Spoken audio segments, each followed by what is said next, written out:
God damn, Jordy. I love you, you son of a bitch. Okay, everybody. We are on East 40th Street in Tacoma. Woo! Yeah, this is episode 5 of the Seattle Comedy with Sage Cameron podcast. And I'm here with Mickie Milton. Hi. What's up, darlings? How are you? How are we doing, Mickie? Oh, we're doing good. We double dipped. We went to Kitchen Sink. We got to see some awesome comics, do some stand-up. I got to watch a PowerPoint presentation on a bridge. It was in Ireland, right? Oh, yeah. Are you talking about Valerie's feature? Yes! And I loved the ukulele bits. I loved that. I was for Valerie's feature at Kitchen Sink on March 6th, tonight. It was so good. It was so fucking good. She was doing musical improv. She was doing about like a PowerPoint slide about poetry, and I just had a moment because I was in the back room and I was like recording all the comics and like posting them on Instagram just to flare them up because I know these people. I gotta put them up. I gotta share their art too. Hell yeah. Fuck me. But so I was like posting between, and I posted the first one and it was like the slideshow about poetry, and I'm like, okay, this is fucking brilliant. I go upstairs, I smoke a cigarette, I come back down, and then she's doing musical improv. I loved it. And I was like, dude, she's a fucking triple threat, you know? It was really, really good. Like, what can she not do? And this is what Seattle comedy is about. It's not about that, like, formulaic, like, stand-up. It's about that avant-garde, like, in the basement, fucking punk rock comedy that breaks the binary, breaks the structure, you know? We had a really, really good crowd at Kitchen Sink, too. We did. Felt like they were really, really there to watch comedy, and that was so, so nice. Mm-hmm. They were really, really cool. There were a ton of comics that I got to catch up with that I have not seen since I was in the loony bin. But Sorry. Bad segue. No, let's keep going. Let's keep going. No, I'm laughing because I'm like, woohoo. No, but I gave JoJo my lighter. God damn it. It's okay. I have a lighter. Oh, sweet. Thank you.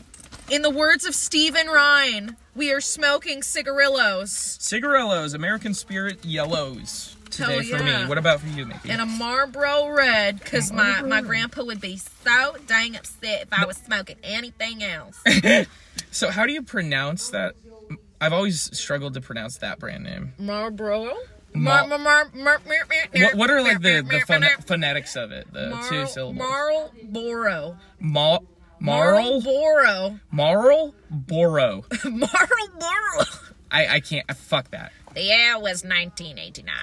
That one's hard. Can you relay me? Sorry. Hell yeah. I was yapping. Yapping. It's okay. When two ex-musical theater kids hang out, it's gonna happen. Dude, it's gonna happen. Here's the deal, people. Here's the deal. Sage Cameron and we have Mickie, a deal. We have a deal. So, when did we meet? I want to say it was at Comedy Bar, right? It was at the Too Personal show. The Too Personal show. Shout out Chandler Noblehatch. And JoJo was the one that introduced us, which I love JoJo. JoJo, if you're listening, I love you so, so much. I love you too, JoJo. You killed tonight. Oh my God. Absolutely. Yeah, but we met that night, and I remember like just feeling like, who the fuck is this person? And I drove JoJo home. That was actually the night JoJo and I recorded the podcast. Nice. Episode 1. That's right. Isn't that fucking crazy JoJo was for the narrative? First guest. I love that. And that's the night I met you. That's crazy. Yeah. But like, I was like, yeah, who is that person, dude? It's like, oh, that's Mickie. Yeah, that's a good egg, you know? Aww. Like, that was JoJo was like, lean into that comic if you want to like surround yourself with them, you know? That's so sweet. So that was really fucking good advice. You're so sweet. Yeah. But, yeah, dude. And you are just, here's the deal. I'm a whimsical musical theater kid. Hell yeah. I started doing improv in like the 9th grade. Sorry, ash in my cigarette. Don't want to do it in my car. You know what? Fuck that. Who am I? You know? I'm gonna do it. Who am I? Can I condemn? Oh God, is that Les Mis? It Mis. Yeah. I'm singing. Did you see Les I'm Mis? Jean Valjean. Oh my god. Did you see Les Mis this year at the 5th? I didn't. Oh, I didn't. I went and saw Hairspray though. Mickie, you motherfucker. I'm so glad that you're in my life because my mom is a musical theater whore. I love it. She's a total musical theater whore. And you know what? In the This best way is a possible. supportive horse group. This is. We support whores here. Listen, I will always support sex workers. In fact, do you want to hear about the time I went to the strip club for the first time? I do. In September. Yeah. Okay, so for those who are listening, me, Mickie, and Milton, I had never been to a strip club before, so I didn't know the protocols and everything. So I get up to the door, and I went to what was it? I think it was not the fucking Moulin Rouge. It was the Kit Kat Club. It was the Kit Kat Club in Portland, Oregon. And I get to the door. Door guy's super, super nice. He's like, hey, go in, don't record, 1 drink minimum. You gotta pay for dances. And so I'm like, okay, cool. So this is the thing I feel like when interacting with men, because at the time I was single as a Pringle. I'm now happily taken, but I was single as a Pringle. So I'm like, okay, for me, it sounds weird. I'm here for the artistry. I'm here to see what this is about.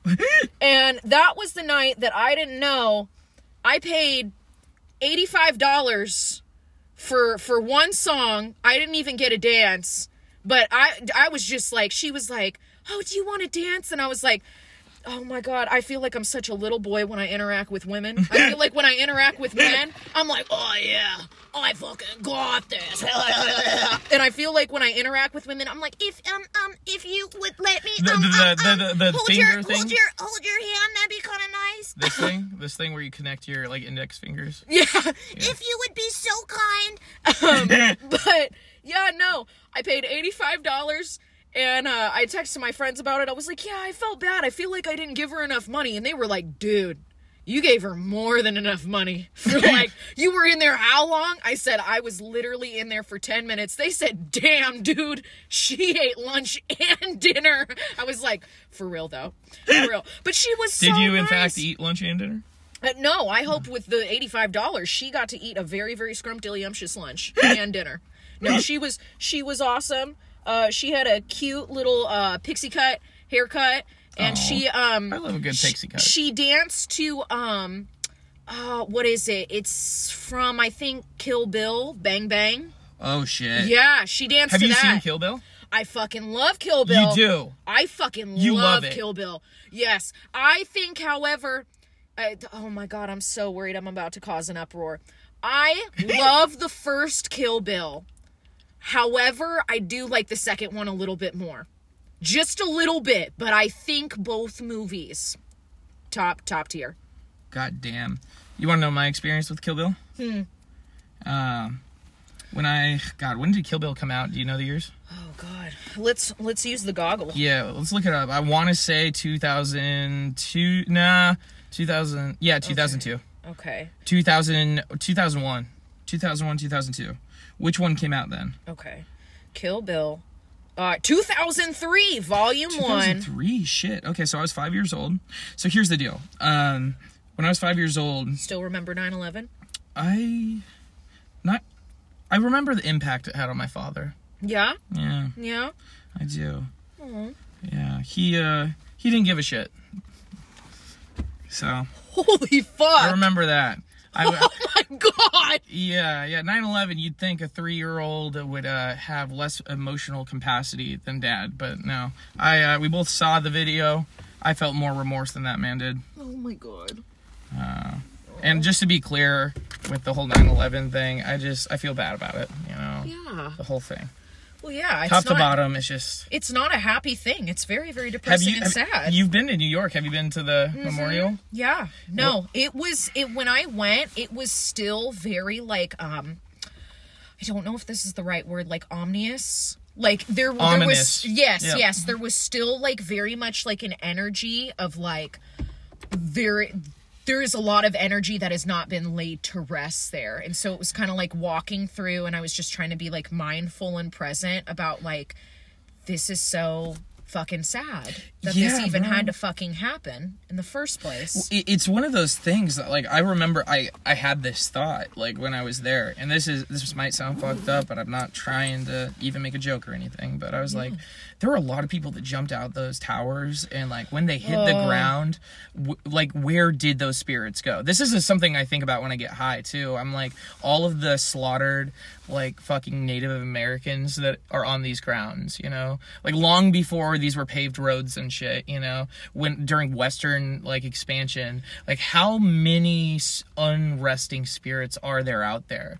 And also, like, that's why I care about the world so much too, dude. Like, you gotta pay respect to the history. You have to look it shot in the eyes. So that's why I get so triggered by apathy, especially those people close to me.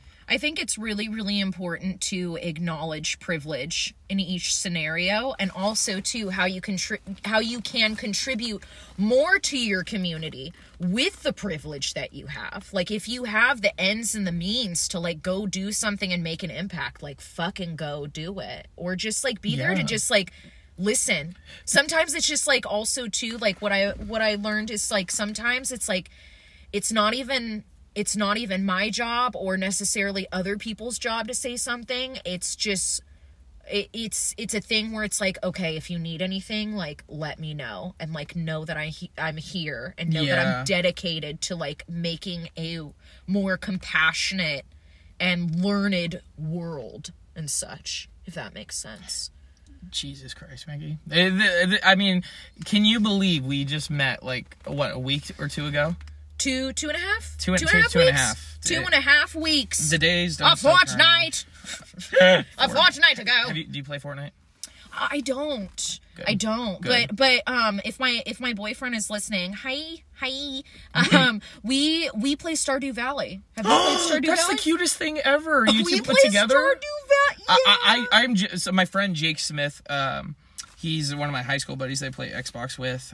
When I was really depressed and shit, and I wasn't doing comedy, I was just playing Xbox, getting stoned, playing with those guys. And they were there for me when I, like, didn't know what to do with my life. But anyways, Jake Smith, he was always playing Stardew Valley, and I would say around, like, I don't know, like, maybe January, I unplugged my Xbox, but before that, I was starting to play Stardew Valley with him. But that's so the cutest thing. And I've also played, like, Animal Crossing and Minecraft and Terraria. So I understand that's such an intimate experience. But you know what? I see, this is the thing. I love Animal Crossing, but I need Tom Nook to stop asking me about the damn fucking bells. That, like, motherfucker, dude. I feel like he comes up and he's like,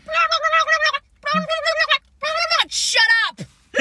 Maybe that's why I put my Switch down. Shut up! I just want KK Slider to play me a song. Jesus Christ. Tom Nook, huh? No, I gave my Switch to my sibling Sky. Oh. Yeah, they have it now. They play it a lot. Yeah, they're really into Marvel in DC, and they went to Comic-Con. Nice. They balled out, dude. And they're so good with their money that they just, like, once in a blue moon when they go to an event like that, they just ball out. Dropped like $1,200 on shit like art. Damn. Art, you know, clothing, books, comic books, pictures. Aww, yeah. They're such a sweet person. Oh God, yeah. I love them. We're here for a good time, not a long time. Ball out. Damn right. Like, ball out. Fucking do your thing. Hell yeah. Yeah. Hell yeah. Do you have any siblings? I do. I have 2 little brothers.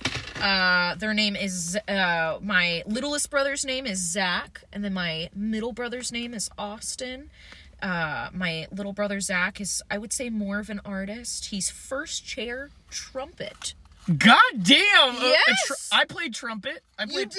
I played trumpet in the 5th and 6th grade at Cedarway Elementary. Hell and then, guess what my dumbass did? My dumbass said, because we live in this stupid fucking school system, they were like, hey, you can either do band or you can do these electives. Okay. So I picked an elective. God damn it. If I could go back in history, I would have stuck to the trumpet, bro. I would have been the trumpet player. Yeah. Yes. But he plays the trumpet. Okay. First chair. Yeah. First chair trumpet. How old is he? He is a junior. And he's been first chair. Yeah. He's been a first chair trumpet since his fucking sophomore year. God damn. The gall of this kid. So does he just, like, fucking live and breathe the trumpet? It's so funny because my little brother, I swear, Zach, he's so freaking talented that, like, he'll learn something and he'll be so good at it really quick, just naturally. Mm-hmm. And I'll go, oh my God, are you gonna stick with this? Like, do you want to keep on this path? Do you want to try something new? And he's always like, yeah, I think I'm gonna try something new. And I'm like, oh, that's great, buddy. And he's like, yeah, because I know how to do this really, really well, so I'm getting bored with it, so I need to do something new. And I'm like, dude, start playing. What? Figure out a way to play the trumpet with your feet. You know what I'm saying? Like, yeah. You gotta redefine the trumpet, bro. Right. Do not leave the trumpet. Like, right. The trumpet is not the problem. Right. You are creative, dude. Like, and then my other little brother, Austin, the middle of the siblings. How old is he? He's a senior this year. In high school? He's graduating, yeah. That's such a primal time, man. That's awesome. I remember when he was so little, like when he was first born, because my middle brother, Austin, we're 8 years apart. And then my little brother, Zach, we're 10 years apart. So I've, like, watched them. Wow. Like, grow up. So 4 years and 10 years? No. Austin, we are 8 years apart. And then me and Zach are 10 years apart. Damn, dude. Yeah. And I remember when Austin was, like, so little. So it's, like, crazy of, like, I remember when I was holding you when you were, like, 4 months old. And now you're graduating high school. That's so fucking cool, dude. But it's so cute, too, because, like, my little brother, Austin, like, he's one of those kids that's really smart. He just sometimes doesn't turn in his homework. And so this year he's really proud of himself because he's, like, been on, like, his grades and, like, his homework and stuff. Mm-hmm. So every time I see him, he'll just, like, flash me, like, his report card online. And he'll be like, look at how good I'm doing. And I'm like, you are so precious. I love you. Dude, I want to pinch this guy's cheeks. Holy shit. They're both excellent kids. Really, really sweet, sweet boys. Do you ever get, like, because this has been happening to me a lot. Like, I'll reflect on family and just get super watery.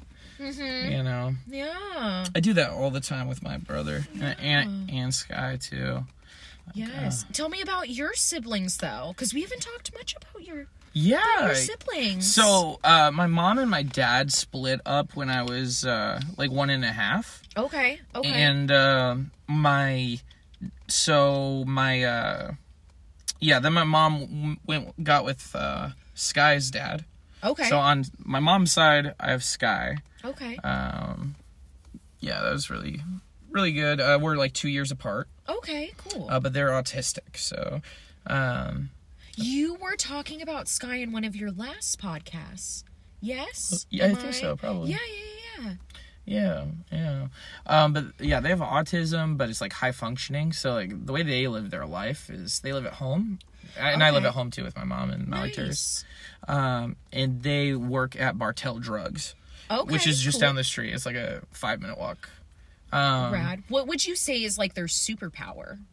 Oh shit, dude, they love the Hulk. I love that. They love the Hulk. Awesome. They love She-Hulk. They are so into Marvel. Like, I can't even tell you. Nice. Like, and they'll get mad at me for saying this, but when they were younger, I used to give them so much shit for pacing. Because they like to pace and, like, tell stories, and they kind of, like, will talk to themselves. And nowadays, it's like ChatGPT. Just going crazy down these narrative rabbit holes and, like, building their own worlds, you know? Isn't that so fucking cool? But when they were younger, it was like they'd be pacing around, telling stories and stuff.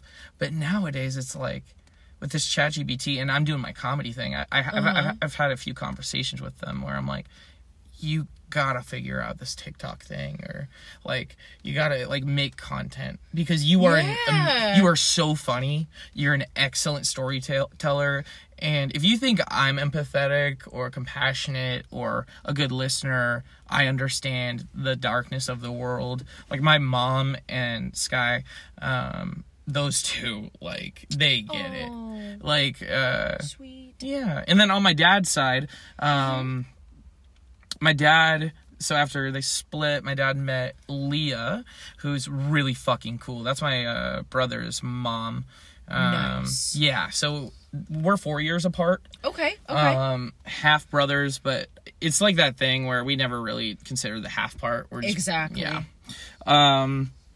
But yeah, it's been really cool to watch him grow up, because when we were younger, I remember being extremely jealous. And I was always very good at identifying my emotions, you know?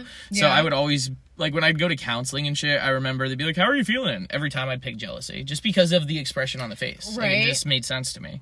And I was such a little jealous kid, but we would fight, we would hassle. But we had a great childhood, man. We really did. And then as we've grown older, I mean, there are times when we butt heads, but it's now looking back, it's like, dude, I was an unmedicated bipolar dude, you know? So I was very hot-headed, and I would, like, lash out at him and press him when he's, like, clearly not in a state to talk about Israel or whatever, you know? Yeah.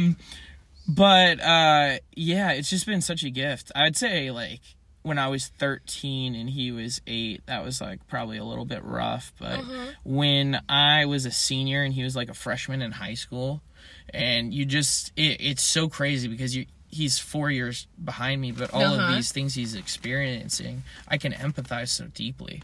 Right. You know, because, like, and he's my blood, too.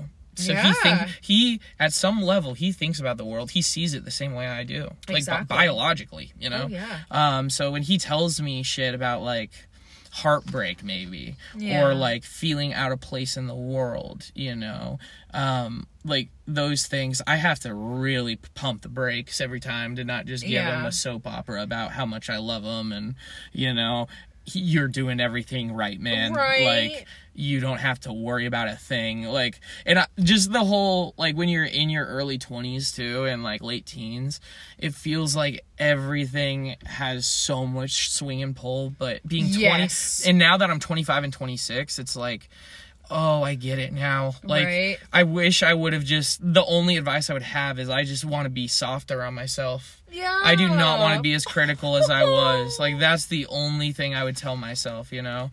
Is like, fuck up, do all the same things you did. Yeah, fuck around and find out a couple times. Yeah, but, yeah, so that's my brother. But yeah, those are my 2 siblings. I have step siblings too, but I'm just not that close to them. Got you. Yeah. Yeah. But also circling back to, like, something that you said, because you are the eldest sibling. So, like, when you bring up, like, the feelings of jealousy, like, I also, too, like, think that is so normal. And I think when people don't have siblings, maybe their first reaction is something different. But I feel like everybody that's grown up with siblings, especially the older sibling, because I'm the oldest, I feel like it's like sometimes your parents were more strict with you than them. So it's even sometimes the little things of like sometimes my little brother Zach will, like, sometimes just be so sassy with my mom, and I'll be like, oh my God, you are so lucky. If I pulled that shit, Mom would be so fucking pissed at me. Oh my God. I see what you're saying. Okay. Or it's like sometimes too, like, like, I feel like also, too, my siblings are growing up. Mind you, the world is fucking chaotic. More chaotic than it was for us, more chaotic. I also, with that, because I believe it can always be both, it is more chaotic. However, I feel like they have more acceptance in school. Like, there's less bullying. And there's, like, more about, like... It's a double-edged sword. Yes. Meaning, like, it's more volatile, meaning, like, it can go way worse for them. It could also go way better. Yeah. You know? And I think it's more, I think it makes me happy too, because both of my brothers have told me at this point that they're like, you know, I am straight, you know, I like girls. But I love that they are also accepting of queer people and different identities, because I feel like when I was in high school, oh my God, almost 10 years ago. Yeah. I feel like people weren't as accepting or weren't as open. And if it's like, when you were in high school, they weren't? Yeah. If anything was like different did you identify as queer in high school too? No, I didn't. I was very, very closeted. Like, I think the first time I actually ever realized that I was queer, but I was like, oh no, like, because I think this is the thing. I recognized that I was queer, and I confided in, like, 2 of my really close girls who were friends. And they were like, well, you haven't made out with a girl, or, like, you know, you haven't gone down on a girl, you're so a white woman that's just trying to queer code. Yeah. That's one you'll get. And also, too, it was, like, always really, really weird in high school because it's like, I pass as a Whitey McWhiterson. Absolutely acknowledge that. But I'm also part Japanese. My mom is part Japanese. And so it was always very...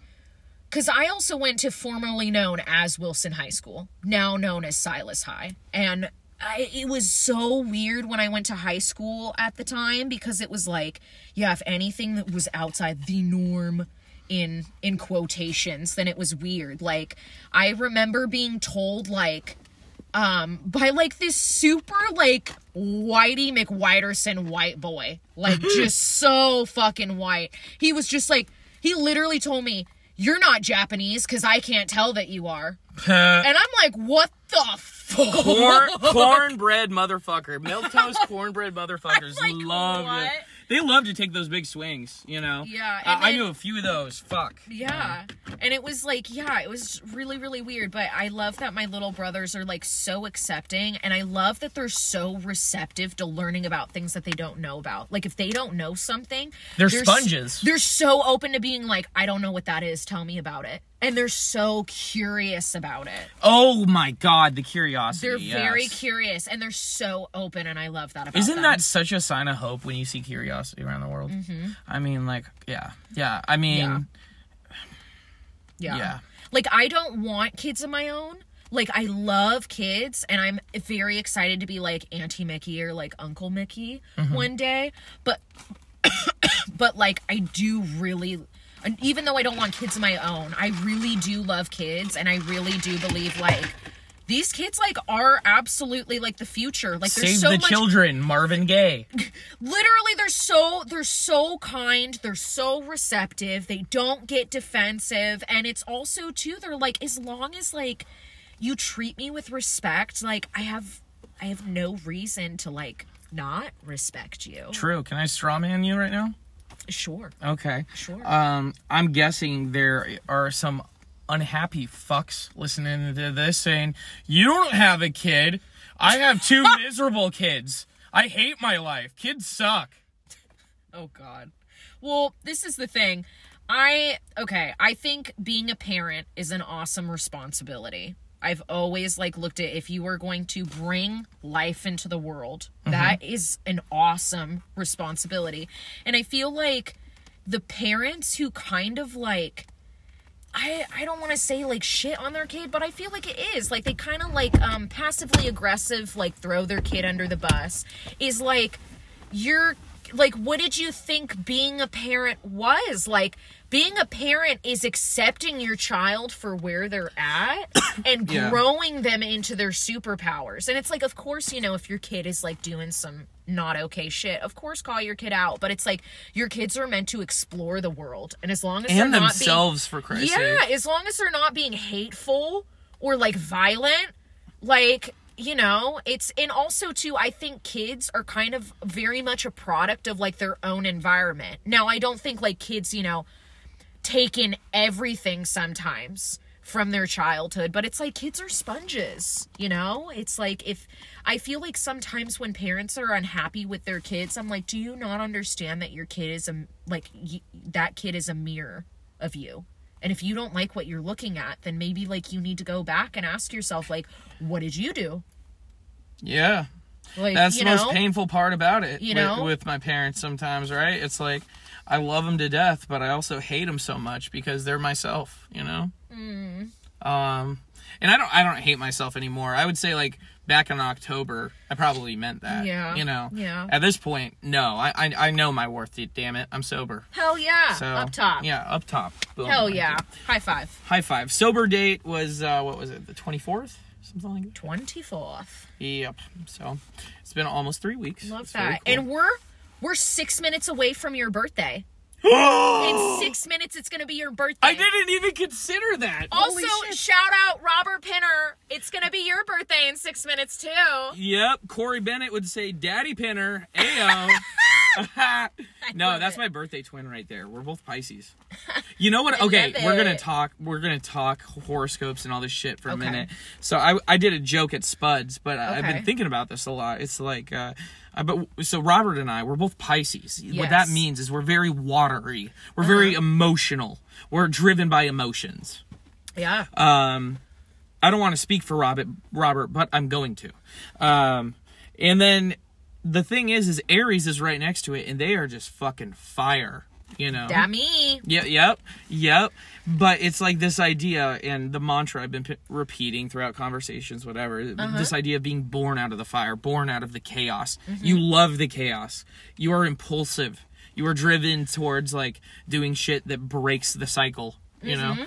I totally have undertones of that. I feel like I'm on top, total Pisces through and through, but like at my core, my engine, like it is fire, you know?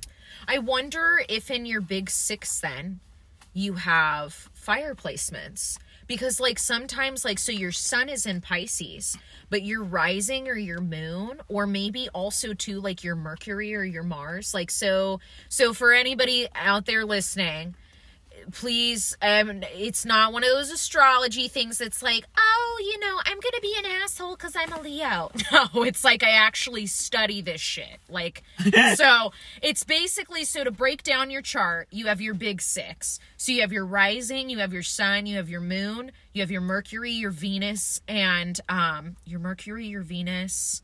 Okay, sun, rising, moon, Mercury, Venus, Mars. And so basically your rising is everybody's first impression of you. So you could not feel that way, but when people first meet you, that's like the first spoonful of you that they taste. So when people see me, they see a Pisces. No, so your sun is in Pisces. So to pull up your chart, we would need to like know your exact birthday, your birth time, and where you were born at. So you're rising, so I'll break it down for everybody. So anybody out here, I swear the guys who shit on astrology just want the answers. So I'm going to give you the answers. Ladies and gentlemen, guys, gals. And, humble yourselves, guys, for a second and just hang tight, okay? Guys, gals, non-binary pals. So the they, them baddies, Jojo Blacko. Thank you. The thussies. The thussies. So, yes, your rising is how you are presented to everybody. Everybody's first kind of impression of you. Okay. Your sun is who you think you are, and also your ego. Like, what drives your ego and who you think you are. Your moon is your innermost depth of thoughts and who you actually are at your core emotionally. Your ego is? No, so your sun is your ego and who you think you are. And your moon is who you actually are emotionally, like deep, deep down, and kind of how far the depths of your emotion can go. And then your Mercury is how you communicate, I like to say, when you're in a healthy mindset, and how you plan. So Mercury is like how you plan, how you communicate when you're like in a healthy mindset. Your Venus has to do with like love and how you deal with money. So how you love and how you love money, or how you treat money. And then your Mars is how you go after things physically, like when you're like, I'm going towards this goal, how you go towards it. Ooh. And also I like to say Mars is how you communicate when you're also at your worst. Ooh. So Mercury is like when you're communicating at your best, because Mercury is the planet of like, kind of like leadership, I like to say, and like when you're moving through the world like peacefully. Mars is like the planet. Okay, you're gonna read mine for me, right? Okay. For my birthday, you're gonna do this for us, right? Yes, absolutely. Okay, perfect. And I just want to say before this, can I make predictions beforehand? Hell yeah. Okay, so one more time, elevator pitch. Let's start from the top of the big six. What's the first one? Okay, so the rising. The rising. That's how people, like, first impressions. First impressions. Let me think. Oh man, I love it. Let's. Here we go. Pisces. Yeah, I'm a watery, emotional guy. You think you're a double Pisces? You think you're a Pisces rising and a Pisces sun? I do. Yeah. Okay. Hold on. Yeah. Okay. Okay, what's the next one? Okay, so we've determined your sun is already Pisces. You think your rising is Pisces. What do you think your moon is? I think you might be like a Sagittarius or like an Aries moon. I think you're something maybe a little bit fiery because you feel, but you also are like, you're very much like, have like that, I'm ready to go. Okay. Like I'm ready to kind of go. Okay, and what is it? What is that? And then, so the moon is basically who you really are emotionally and the depths of your emotion, like how deep that they Aries. can go. I gotta be an Aries. Yeah. I have to. No, There's I feel no way. like you have to be like either you're a fire moon or I feel like you're a fire Mars, like because Mars is like how you go after things physically. Or Pisces. Or Pisces again. Damn, you think you're a triple Pisces? Well, recently I've been getting extremely upset and like having emotional outbursts. But I cry at the end of the day. Oh, you know what I mean? And it's good to cry, but this is the thing. Yeah. You also might be like maybe another water moon because you also have Cancer and you also have Scorpio. Oh. And this is the thing that I like to say about Pisces and see if it resonates. So Pisces, the symbol is two fish, right? Yeah. But they're always kind of going in opposite directions. So I love to describe Pisces. And I describe this with love, y'all, because I'm a fucking Pisces rising. And this is me to a T. One koi fish is in the pond. And that one koi fish goes, I know how big this motherfucker is. I know where I can swim. I know when I hit the wall, I can't go much farther. So I'm going to enjoy where I am in this pond, right? Oh, shit. Oh. Then there's the other koi fish that looks at that fish that's logical and goes, so what if we just yeeted out of the pond? Oh. And the logical koi fish that's, swimming, knows the boundaries, goes, okay, but we're in the water, which means if we're maybe out of the water, we might not make it. And then that koi fish that wants to yeet out is like, but we'll never know if we never try, and then yeets itself out of the pond. So I feel like Pisces deals with Pisces is like such a daydreamer, like thinks in the now, but then goes, okay, but like maybe if I had it my way, this is happening, and this is, it's gonna happen, bitch. Like you romanticize about the future and your goals. Yeah, that's me too, T. Yes, that's all I do ever. Pisces is very, very Can romantic. I confide in you about something? Absolutely. Okay. So, like, for the past month, all I've been thinking about is, like, where am I going to be in 10 years? Okay. And I'm, like, building this world out in my head. I love it. Where I have a home in Brooklyn or Greenwich Village. Oh, yes. And then East Coast. And then I'm going to have one more place on the East Coast that's like, I'm thinking Philadelphia right now. Ooh. But I'm also going to explore DC, so we'll see. And then I'm going to be based out of Chicago. And I'm going to live in not a high rise, but like a loft apartment that has exposed brick, and it's a loft. And I'm gonna work like a club over there, or maybe not even a club, just like fucking, like, dude, if I could just go, I know right now this might sound like the gayest thing ever, but if I could just hit open mics at bars while I'm out there. But I know in 10 years that's not gay. First of all, we're two queers in a car right now. We can be gay as fuck. That's true. Okay. Well, maybe that's the world then. And then there's going to be a lot of plants, too. Like indoor plants in there. And the lighting's going to be epic. Ooh. And are we going to have any pets? Yes, Moose. He's my cat. Well, 10 years out, he's still... Yeah, he'll be kicking. Dude, he's going to fucking tell you next week that he's a cyborg and he's going to live forever. Oh, dude, he's getting that neurochip. Or Neuralink, dude. He's getting that shit. But 10 years out, I'll have the money for that. He's getting it. He's living forever, bro. Yeah. And as soon as he dies, we're going to capture his consciousness, and he will be a robot. No, I'm kidding. Too far. I love Moose, though.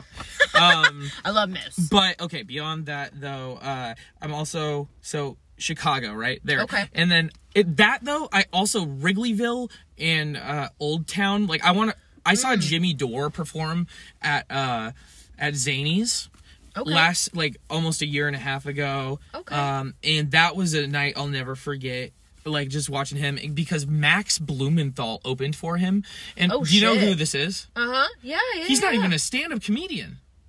And he did, like, fucking 10 to 12 minutes. Holy shit. Yeah, this is, like, the most, like... respectable journalist in regards to the Israel-Palestine conflict that's going on. So when I saw him come out and I knew that, I was like, what the fuck? Yeah. I'm so glad you're here, but for comedy and Jimmy Dore, what the fuck? But it was just a moment where I was like, dude, at that point, I wasn't even considering stand-up. Right. In my head, I was like, dude, if I could get to the point where, like, I live out here and I do the second city. That time I was thinking improv and shit. Nice. But now it's like, yeah, so I'll have a place there. In Seattle, I'm going to take care of all my friends and family to the full extent of whatever I can do. Sending the elevator back down. Yeah, except my dad. He's going to live in a retirement home. And you know what, Dad? Maybe we'll do Issaquah, but you are not getting anywhere near some Mamish. It's not happening. Not gonna happen. But Issaquah, I'll give you that much rope. There you go. Oh God! Speaking of comedy, yeah. Oh my God! It's now your birthday. It's officially your birthday. It's 12:06 a.m. Everybody. Oh my God! It's officially Sage and Robert Pinner's birthday. Happy birthday, Robert, and me. Oh my God. And also, it's also the 6-month anniversary of me starting comedy, which I have such a Midge Maisel, like, comedy story. It's fucking nuts. Tell me it. Literally. Okay, so are you familiar with The Marvelous Miss Maisel? My relation to that is my grandmother recommended it to me. And then I started watching it, and I was pissed off that it was on Amazon. So I got about three episodes in, and then I was like, nah, fuck Amazon. God damn it, Daddy Bezos. But I did love the show and the premise, and if I had the time now, I would do it, but I'm just so involved with Love is Blind, I just can't. It's okay. Love is Blind is good trash TV. I love reality TV. Oh, it's such good trash TV. Oh that God. Big Brother. And The Real Housewives. I haven't seen that one. Oh my God. Beverly Hills, Atlanta. New York. Is good. Old New York, oh my God. For anybody out there, Sonia and Luann are the best New York housewives. That's just my opinion. Have you seen Brooklyn Nine-Nine? I have. And I love Andy Samberg. He's so fucking good, isn't he? I love that writing because I also feel like Andy Samberg was very smart bringing the people that he did onto that show. And I like all of the writing that they did. Who's the goofy guy? What's his name? You know? Okay, there's a lot of good... You gotta... He's, like, shorter. He's bald. Chuck? Or Chad? No. He gets involved romantically with Rosita. Fuck. I know who you're talking about. Fuck, dude. I feel so bad. He's so funny, though. Him in Superbad. You remember that scene in Superbad? Where he's the one that hits Jonah Hill or whatever. And then he shakes him down. What is it? What do you need an ID for, McLovin? Or no, how old are you, McLovin? Old enough to party, or whatever the line is. And then Seth Rogen looks at his ID and he goes, "Oh my God, you're an organ donor." It's crazy. That is, and the craziest thing is, okay, I could have the years off, but I heard a rumor Seth Rogen started writing the script for Superbad when he was like, I think 15, 16. And then he finally got it pitched and he had aged out of the role, but he still wanted to be in the movie. So that's why he's the buddy cop with Bill Hader. Dude, you want to know what my biggest regret is in life? Or, like, if I could change anything in the world as a Pisces, like, if I just had a crystal ball, you know? What I would do is I would go back in time to Freaks and Geeks. And I would smack the directors or whoever the fuck decided to end that show. It's not the directors. See, I have not done film yet. That's clear. But I would smack whoever canceled that show because I got into it and I was so happy. And then when I hit the wall after season 1, I was like, what? Yeah. Because it has an all-star cast, dude. Like, how could they do that? I'm happy they're all successful, but... No, it's literally like the show My So-Called Life. You have Claire Danes, you have a young Jared Leto, you have an all-star cast of people, and it was only one fucking season. And I watched that show in my health class in 10th grade. Jordan Catalano forever. And I love Claire Danes. She's good, too. Yeah. But anyway, okay, so Midge Maisel. Okay, so the whole reason I started comedy was okay. Oh my god. Shut the fuck up. Do I'm not joking. tell me right now. So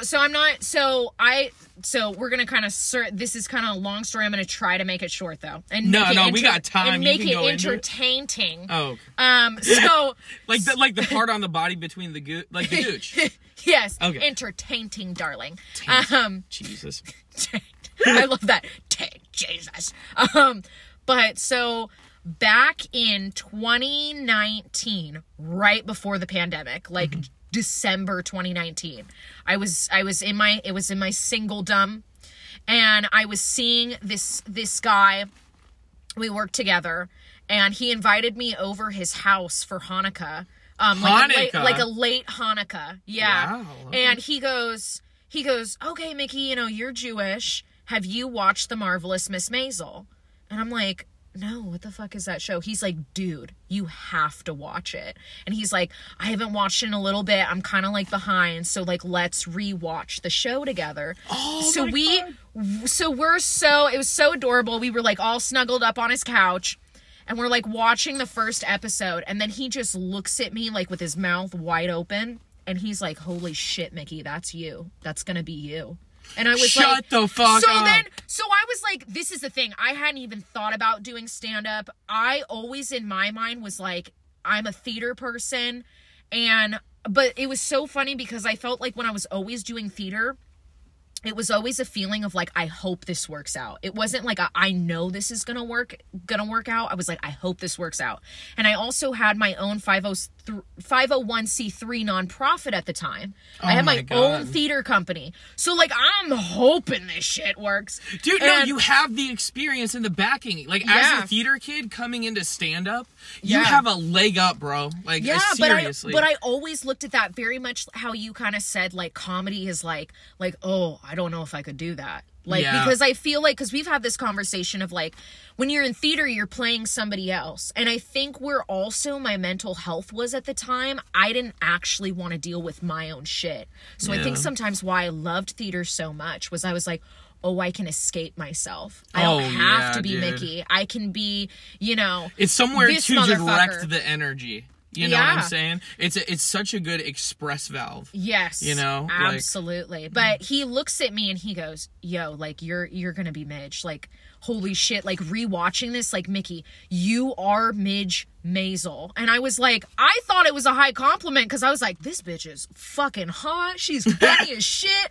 That was my first thought. I was like, she's hot. She's funny. She's smart. She has an amazing fucking wardrobe. Like, just out of the gate. If you have not seen The Marvelous Miss Maisel, just give season 1, episode 1 a chance. You will fall in love. The soundtrack, so much Barbra Streisand. I'm a You know what? We're going to stand for the show. Yes. I will endorse it. The Sage Cameron stamp of approval. No, I love Marvelous On my Miss birthday, Maisel. go watch it. Yeah. So years now go by, right? Mm-hmm. So after the pandemic, we had this situation happen. I told you about it briefly, but just because I'll never shut the fuck up about this. There was a guy named John Munn in the theater community who used to be the artistic director of the Lakewood Playhouse, who was being sexually inappropriate with a bunch of ladies and a bunch of non-binary and queer people. What the fuck? And you can look it up. I'm not going to get more into what it was than the that. year? Give me a year. So basically what happened was one of my friends, I will not name her because I respect her privacy, but he assaulted her. And so my thought was, oh, okay, so I've heard rumors about this man, but now you hurt one of my friends? Oh, you're persona non grata. I'm fucking coming for you. And a lot of people, I guarantee, who are going to listen to this are going to be like, oh my God, Mickie. Yeah, don't fuck with me, motherfucker. But like, this guy Go was for the throat. No, this guy was just horrendous. So you know what I did?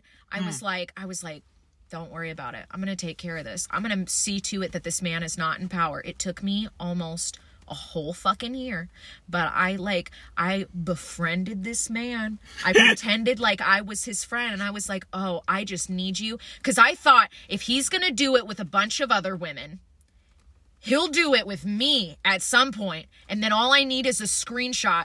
This dumb motherfucker sent me all the information I needed to know. I screenshotted. He sent me like this huge document about this thing that he was going to put out that he was never actually going to put out. And I screenshotted it. And then like summer of 2020, God damn, I made a post on Facebook that was like, John Munn is a fucking creep. Don't fuck with this guy. All these people are riding like with me. Like, this man is disgusting. And then we went to the News Tribune, and there's a News Tribune article. Look up Mickie Milton, John Munn, Lakewood Playhouse, and you will find the full article, and you can read it for yourself, because this man was horrendous. And you know what? This motherfucker didn't even wait till he was fired. He left. He left with his tail between his legs, and he hasn't been back since. Tail tucking motherfucker. He hasn't been back since, and Lakewood Playhouse took a really, really hard hit for a while, but they did the really, really right thing. I will give them their flowers. Good. They cleaned house. They completely cleaned house with all the people who let him do his shit. The bystander, yeah. the group thinking.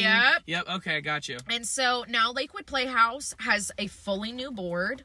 A new artistic director who seems to be doing very well. However, Tacoma Theater, anybody from Tacoma Theater, if you are listening, why the fuck is it that so many artistic directors are white men? Where is the lady power? Where are the queer people in charge? Because I'm waiting, but I digress. It's like one of those things where I'm like, not every person in power at an artistic venue needs to be a white man. I'm sorry. Like, just, Jesus fucking Christ. Dude. Like, fuck. You are so brilliant. Like, I can feel the years of theater in you bleeding through, and I can see every performance you've ever fucking done. I feel like that old lady costumer that's in the back that's like, I put in my time here. And it's so, you want to know the hilarious thing? so many off-putting bagels while I've been sewing these fucking buttons on this goddamn shirt over and over. Like, goddamn. Dude, you know the hilarious thing, too, is like, you're 6 months in. Yeah, 6 months in. And all these people are looking at you, and they're, like, laughing. And a lot of people will laugh at you for taking swings and being as confident as you are. Uh-huh. Meaning, like, if they know that you're 6 months in, there are comedians out there that look at you, and they will blatantly disregard you, freeze you out, whatever, just because you're that confident and you're doing that well. So, but they don't see the years of theater behind it that support all of that. I have been on stage since I was 2.5 years old. I started in ballet, tap, jazz, modern, and then I moved to theater. My first show, I was, I think, 3. Literally 3. I was a little duckling. You were in the play Snow White. Shut up! I was a little duckling, and I was the one duckling that got to wiggle my little butt at Snow White before I went off stage. Do you have video? My dad has it somewhere on That's a so tape. adorable. That's on a tape. On that topic, the first performance I ever remember seeing is Beauty and the Beast. It must have been at Everett, but my only memory of it is my mom got locked out of the car and the alarm was going off for probably 45 minutes, and my mom was crying distressed. So that is what I remember about the performance. I remember Beauty and the Beast a little bit. Like, I remember seeing a teapot or some shit, but yeah. Yeah, no. I went and saw, my first performance I ever saw was the Nutcracker. And I remember seeing that fucking Rat King come out, and I think that was the first time where I don't know why it was the Rat King, and I was just like, I meant to be on stage. I don't know why, but it was the rat that fucking convinced me. But your first time on stage, holy shit, dude. Yeah, it was crazy. God. Just a little duckling, wiggling, shaking my ass. My first time, I'm trying to think about my first. I think my first time ever on stage, it was a dance interpretation of Romeo and Juliet. So we had a sponsor come in. His name was Stonko. Stonko. A lot of us called him Stanko. Because this man, he was a European Mediterranean man, probably 6'5", I'd say like 230, built good, but dad bod a little bit, you know? Yeah, a little bit of Tum Oh Tum? yeah, but he was a great guy. But he was great. He came in and sponsored this show, and they were from Europe, so they were trying to put this thing on. Okay. And it was just me and a bunch of my friends. Shout out Tyler Johnson. Shout out, oh gosh, who else was in that with me? Emily Davidson, Everett Adminson. A lot of people. But that was a really good show. And then, so here's the deal. Benvolio dropped out, and I got promoted to that. That was like September 2013. And then I got to play Benvolio in a dance interpretation. I had orange cowboy boots on. And you know what I remember most about this performance is I remember me and my friend Mark Nguyen, who I've known since like 5th grade. He's always been the actor in like our friend groups. Cute. So he's kind of the one that like led me lean into theater. Like he did theater before I did. He was auditioning for it. And anyways, he was in that with me. And there was a scene and there was like all this dramatic fucking music. Oh my God, Cass Henderson. Shout out Cass Henderson. Okay. Cass Henderson is my best fucking friend. Hell yeah. I have known them since that show, actually. Holy shit. Cute. Oh, and so cute. I'm going to the East Coast to Philadelphia, and I'm going to be rooming with them at their place. Love. Because they're a wine bartender or a bartender, craft cocktail bartender out there. Oh, yeah. Big Phillies fan, too, if I know from watching their stories on Instagram. Yeah. But I'm really excited to see them. And we're going to I haven't actually talked to them on the phone, but okay, Cass, if you're listening, okay, you're going to listen. This is how I'm breaking it to you. The plan originally was we were going to go to Philadelphia, explore Philadelphia clubs, yada, yada, yada. Yeah. Here's the deal. Here's the fucking deal, Cass. That's it's my birthday. I'm just going to... My soul wants to take the train to New York, bunk at an Airbnb for 3 or 4 days, and run a gauntlet like you haven't seen it done before in New York City. I want to hit 40 mics in 4 days. That's what I want to do. I want to hit a home run at the World Series of mics. Literally.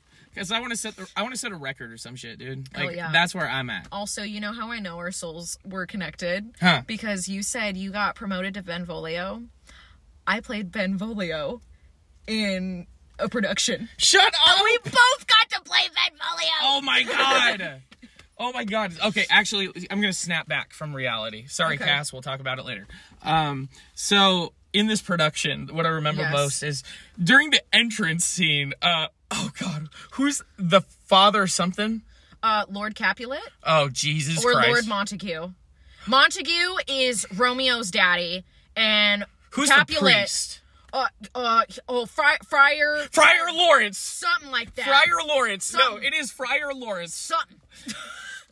Damn it, Mick. It is Friar Lawrence. God damn it! Okay, so there was a screen that would come down, and the screen at the top of the show, when they pull the curtains, there's a screen down, right? Okay. And I can't remember. It was playing like music or some fucking image of some fucking shit. No, it was supposed to be like a gate with a lantern, and then Father Lawrence is given an opening monologue, and this is the only time that there's talking during the scene. Oh shit! It's opened up with a monologue, and then I think it had like a closing monologue from Father Lawrence. But during the first production, so I was a lantern boy. So during the monologue, I'm sitting there with a lantern, I think. Okay. Holding it like in respect or whatever. Yeah. During the opening production, they open the curtains. And the screen goes 404 air blue. and I think Cass just snapped into the monologue and wasn't looking at the screen or something. And then I kind of was like, and like tried to get attention. I looked at the screen. They looked back, and then we made eye contact, and we both just started like cracking up, you know. And they closed the curtains again, and then we started dying. I love that. And then later in that same production, there's a scene where it's like really dramatic, booming music, like strict, like a lord is coming by, and you have to pay your respect. Right. Oh Jesus Christ! I haven't told this story since high school, and this is the juiciest story of all time. Okay. Mick, this is what happens when you let Sage Cameron talk. You know how you know how much these motherfuckers yap out there? Like, How have I not been able to tell this story? Theater people, we have the gift of gab. Even though we're the ex-theater people, yeah, we will gab. It's my birthday. I can say whatever I want. Fuck all you guys from theater. Fuck everyone from Motley Terrace High School Theater. I'll start naming off motherfuckers if I have to. No, I'm not going to say that. I'm just pissed because I've reached out to a lot of these theater motherfuckers, and I get it that life happens. Right. You know, that happens for everyone. But I'm making an honest attempt here, and I'm met with such, like, cold, brindle, like, not once has anyone been like, hey, let's go get a drink, man. Oh, yeah. Not once. Theater people are very, very different. You were talking about this, actually. You were saying that theater people are more toxic than comedy. I would say, so this is the thing. I haven't been in comedy long enough, but yeah, already, I have a written joke where I feel like comedians are like your Aunt Barb from the Midwest that just want you to just enjoy and make yourself comfortable. We have room for everyone. And I feel like theater people are like your Uncle Vinny from like the East Coast. That's like, you want to sew a fucking couple of buttons? That's fine. But you want to go for my role in Fiddler on the Roof? I'm going to fucking cut your neck. Like, it's like, because also too, this is the thing. As comedians, the privilege that we have is we can get on a stage any night and get 5 minutes. In theater, it's not like that. You have to go through a fucking long, tedious casting process.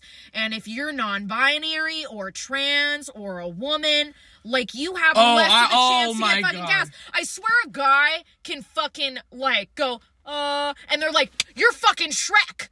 You're like, they could literally be like, they could sing, like, literally 10 bars, and they'd be like, we did it. We found Bobby from Company. That's all we needed, folks. That's all we needed. And here I am, like, fucking doing splits and splitting my pussy open for these people. Like, and they're like, we won't give you a supporting role. We'll give you a feature. You know. My favorite feedback that I get from directors is, because I'm all about, like, I love feedback. I love to get better. And at my last couple of auditions, it's pissed me off so bad when I've been like, hey, thank you so much, you know, for seeing me. If you have any feedback, I would love that. I want to improve. I want to, you know, get cast. And I'm just, you know, wondering what I could have done differently, and hearing, oh no, you were great. You don't need to do anything differently. Just keep doing it. It's like, so what you essentially mean to say is you cast your best friend, but we're not going to talk about that. We're not going to talk about that. Oh, you want to talk about the Revolve? God damn it. It's so funny. Or they'll be like, it's like, oh my God, I went to an audition, and I won't say where I went or who I auditioned for, but there was one time I got feedback, and they were looking for a non-binary role. And this was before I came out as gender fluid, and I just went by they, them pronouns at the time. This was like a couple years ago. Like, I think right before the pandemic. And I auditioned. I didn't tell anybody about it either. And this director wrote back to me, you didn't look non-binary enough to me. Okay. I don't know how non-binary is supposed to work, but I go by they, them pronouns. Fuck. And I think what you're getting at is this. It's like when people put up a casting notice and go, open to, you know, trans people, open to queer people. But the thing that they'll say is, oh, but we want a female presenting, or we want a male present. Okay, so then you're doing it on a gendered bias. You're doing it on a gendered illusion right here, is what you're fucking doing. You don't want queer people, trans people. You want a cookie cutter of what you think it should look like. You should just say, if you're open to roles or not. Like, be more precise. Like, when we... Say what you mean, dude. Like, shoot straight. Like, that's it. Yeah, exactly. It was like one of those things because I directed Taming of the Shrew with my theater company. Mm-hmm. And when I put up notices, I was like, I will only accept a trans person in this role. I will only accept this in a role. I was, like, very precise. And, like, a lot of people, like, I remember I had this one auditioner come in who was a trans person, and they were like, please don't put me in a female role. And I was like, first, I was so happy that they told me that, but my second thought was, who the fuck made you feel on, like, you know, you have to be quiet about it? It's like, I'm never gonna put you in anything that makes you feel uncomfortable. Like, and if anybody's done that, like, how fucking dare them? Like, holy shit. Literally. Yeah. No, and this is the funny thing. Like, when we were experiencing that in high school and all this, we didn't hold any levers of control or power. We were Yeah. just there to play. Exactly. But now that we're in our 20s. And the frontal cortex is solidifying. It's solidifying. It is. It's yeah. In retrospect, I've had an acting coach tell me one time. We were talking about like my archetype, right? Which in acting, there's like I think 3, right? There's the leading male, there's the character male, and then there's the what's the third one? Ingenue. Or is Kinda that like the man? It's like the for I think you're on the right track. I think for like men, it's the leading man. It's the supporting like funny comedic role, sidekick, or it's kind of like I like to say for me, I feel like it's like the one-liner guy or the one monologue guy where he only comes on for a little bit, but he can absolutely steal the show with like that one walk-on or like that one bit. Yeah. It's like it's like in the Scottish play where I believe the role is called the porter, and it's the drunk guy in Mackers where he just does this drunk monologue soliloquy, and he's only in the show for maybe like 20 minutes of stage time, but it's my favorite fucking role in that whole show. Oh my God. Yeah, and if you do it right, like shout out to I forget the actor, but the person who played the porter at TLT, holy shit, literally, that was the only reason I'm gonna say I did not walk out of that show. He was the only reason I did not. I was literally about to be like, dude, I would rather fucking get hit over the head with fucking greatest works of William Shakespeare 100 times than have to watch a production like this. It was so bad. It was so bad. And that's what happens to Coma Theater when you just feel like you want to cast half your best friends. Can your best friends do the job, though? No, dude, that's okay. Job, here, though? yeah. I mean, so in theater, like it is run by a bunch of bitches. Like it totally is. And when I was in high school, like, and I was experiencing it, I was never the leading man. So I always did have that like competitive shit where I was jaded towards like Tyler Johnson. I mean, he is my best friend in the world. You know, right now. I sent him a message where I was like crying, and I was like, I love you, man, and I love you and your girlfriend, because his girlfriend, his partner Camille, she just got booked on Capitol Hill Block Party. Holy shit! Good for her. Shout out to Camille. I don't know you, but fuck dude, yeah. And she got get your bag, girl. She got to open at Barbosa a couple years ago for someone. And I got to experience it. And in the crowd, I'm standing there with Tyler. And he's smiling and he's crying, looking at Camille, you know? Oh, and I started crying. Oh. You know, it's like, that is all I want to do is experience humanity. And those are 2 fucking human beings right there. You know what I'm saying? Oh. Like, so I'm just like so emotional because like I think about my success and when I go up, and those 2, like, they're creative souls. And Tyler's one of the, I mean, he was doing stand up before I was. Yeah. You know, and he doesn't do it anymore. And he stopped because of like reasons and health and all this, which is totally understandable. Yeah. Which, by the way, bro dude has a lot going on right now. He has like a mouth disease where his teeth like decayed and stuff. Oh no. Yeah, and he's been going through a lot. Like, it's gotten bad. He needs root canals infections. Like, he needs like serious surgery, and it costs like $50,000. Jesus, we need to start a GoFundMe. No, he has a GoFundMe going, and he's only gotten like 8,000. So it would mean the world, dude, if we could get this guy some shiny whites. No, you know literally, like, when we post this, put up the GoFundMe link so people can like donate. And we can get like a word out. That. No, let's do that, because I'll fucking share it too. I'll share the GoFundMe link. Hell yeah. Let's do that. We're gonna raise $50,000 fucking dollars. You know what I told him, dude, the other night? We were out at the Lost Lake Cafe, and oh, Lost Lake is so good. Such a cool spot. Such cool staff, too. I love them there. But I was telling him, yo, bro, when I make it big in like 10 years, I'm going to get you a pair of shiny whites, but on one condition. You have to get a gem in there. Yes! And I get to choose it. I love it. Like, That's so sweet. Right.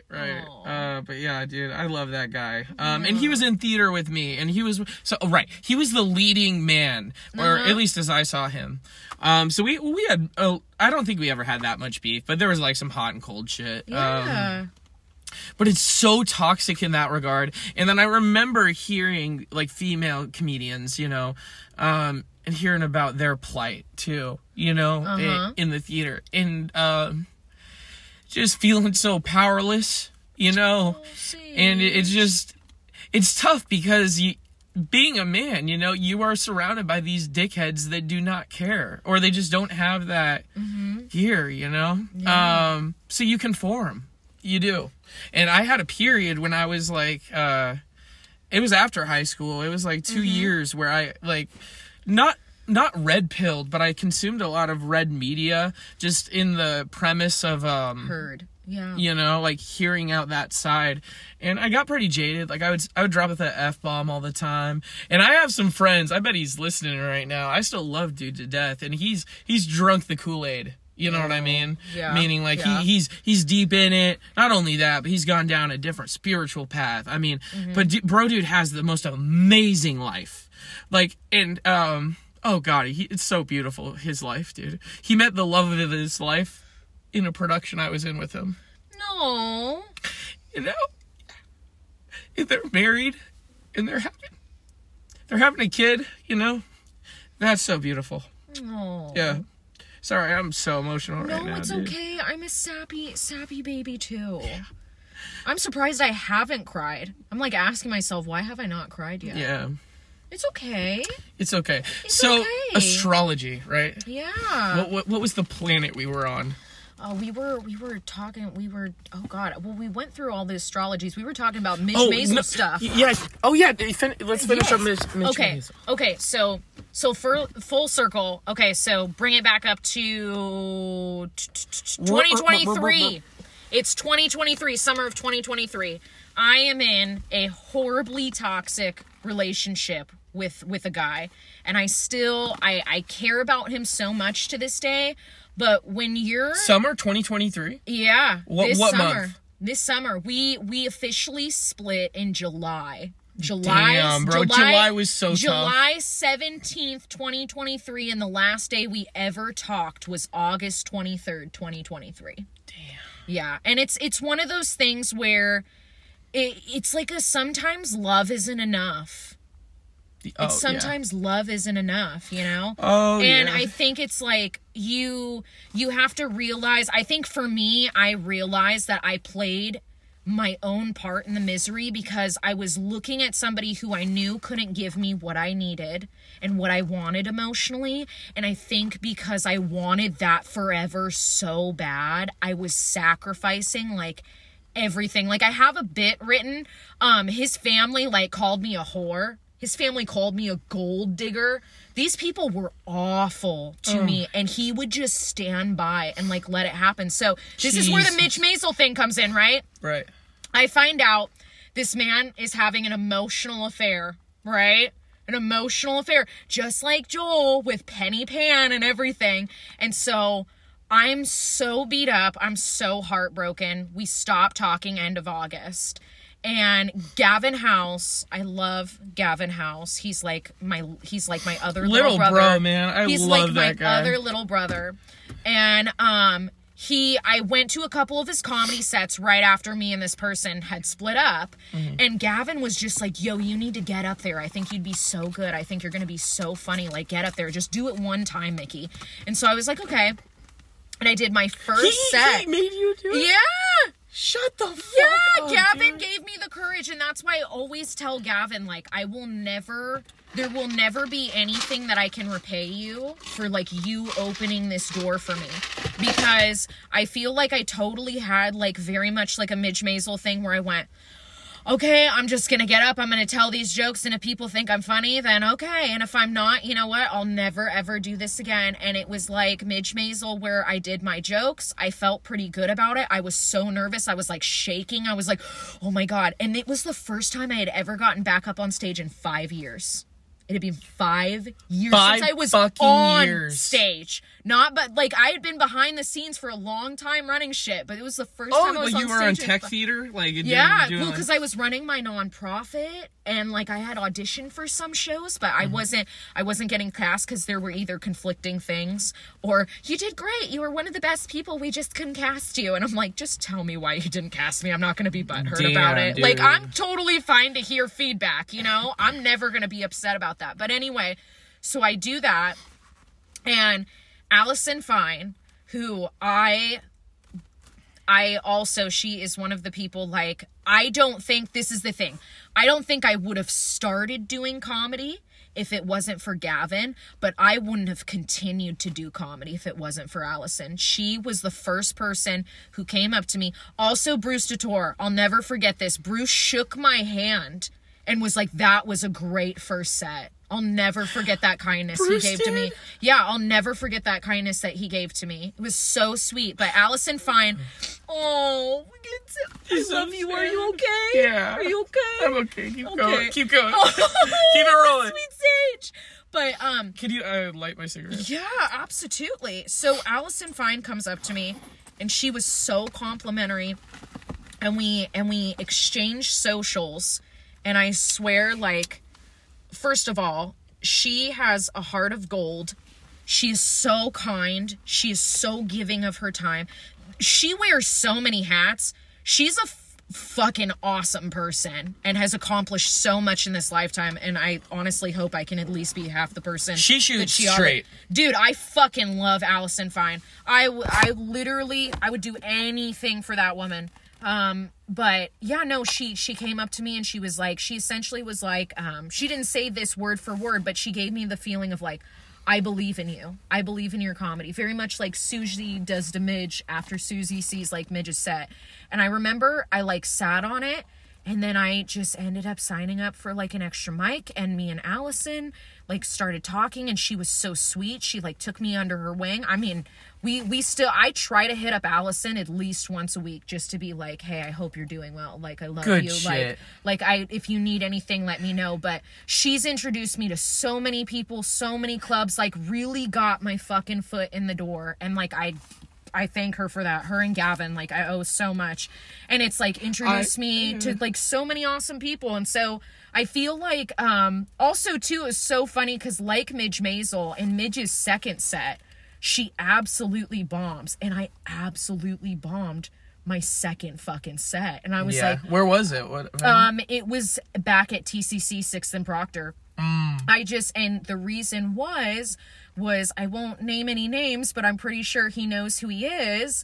A certain someone, I was on the list to go, and it's literally also like a Midge Maisel episode where in one of the episodes, Midge and Susie go to this club that Susie books Midge at. And she's told that she's like the 8th or the 9th spot.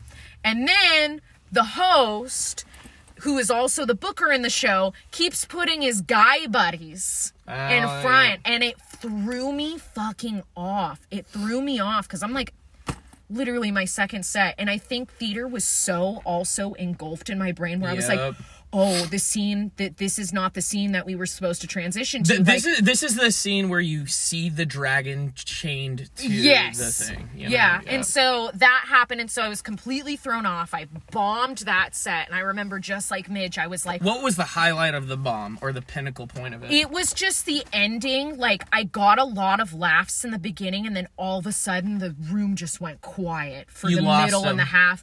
And I remember I was so pissed, just like Midge. I was like, fuck, that was funny, and yada.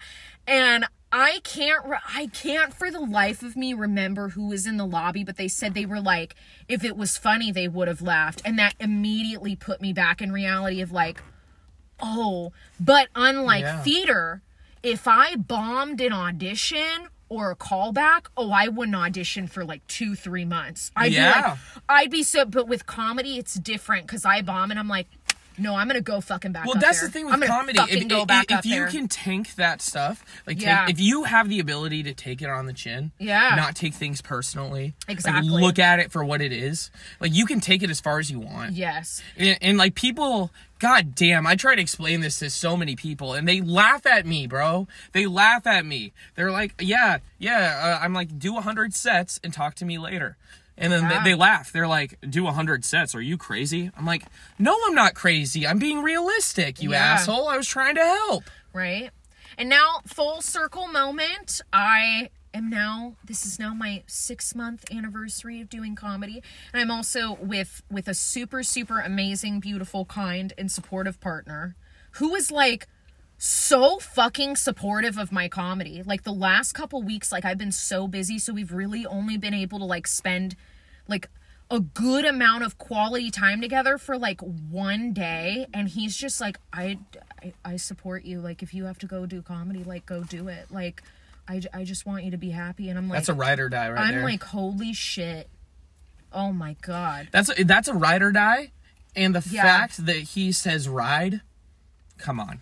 I mean, pony up. You know? And where's the cowboy hat? He also tries to come to as many sets as possible. Like, if he's free, he'll be like, can I go with you? And I'm like, oh my god!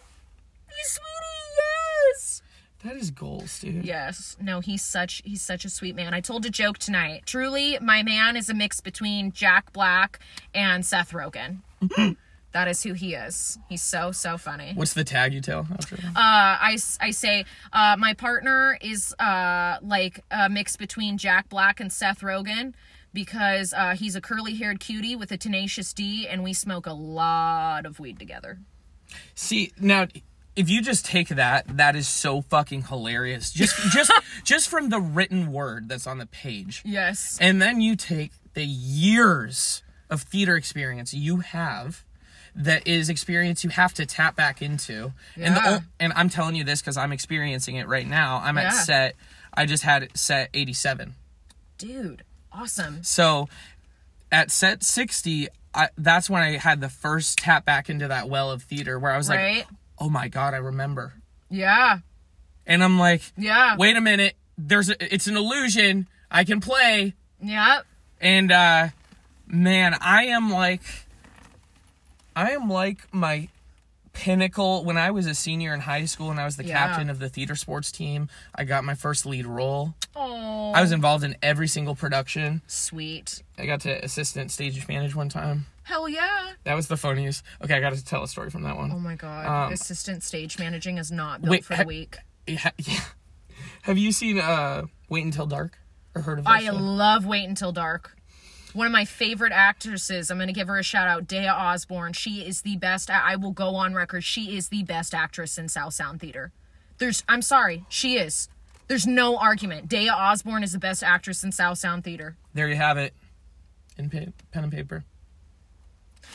Dea Osborne. Okay, there we go. Yeah. It's been done. But during that, I was assistant stage managing, and Jessica Gable was on the soundboard up in the booth. And there was like a sound cue that was supposed to be a little tiny teddy bear that was going off, and like the guy's peeking in the window. Yeah. You know. Something happened. Like I can't remember if the soundboard crashed or whatever, but it went to the absolute max volume. And it just played this like sounded super loud. And the director, Burrs, she was standing right next to me, and when it goes off, I'm on the soundboard and I can hear everyone talking, you know?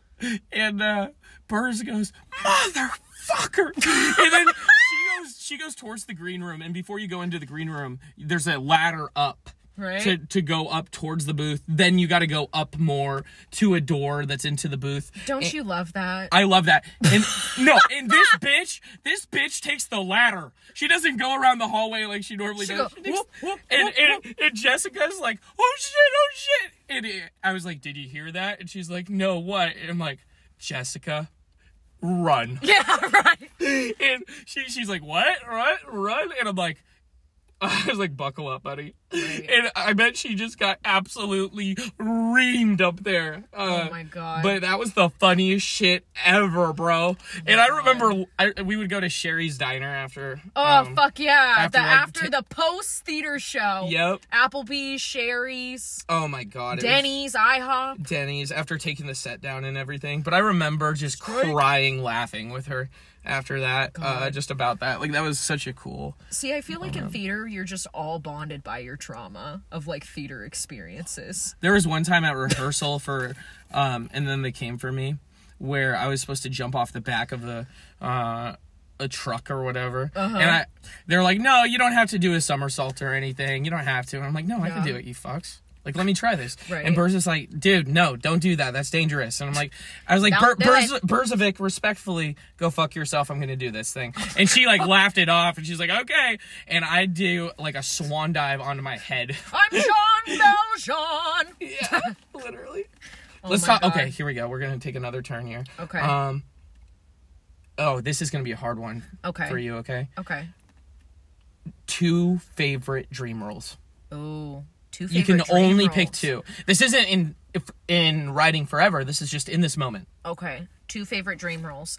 Bobby from Company. I love I am Bobby from Company. Have you seen that production or been in it? Yeah, and I saw the fucking Patti LuPone in it when she was on Broadway and did it back in 2022. So in 2022, you were in New York City. Yeah. And you went to a Broadway production and Patti LuPone was in it? Yes. And can I ask you something really quick? Yeah. So, okay. Was it a gender bender version? Uh-huh. And was the actress in Ozark? Wow. Tell me more. I had really good seats. I was in the 8th row, so I got to see Patti LuPone. Do you remember the her date? glory. Oh, fuck. It was sometime in maybe. July. It was July. It was like right before Company was about to close with Christina Link. I got to see it before you. Nice. Oh, my God, that production was so good. I feel like even people who aren't musical theater people could have watched that and been like, this Christopher is fucking Sieber was in good. it, right?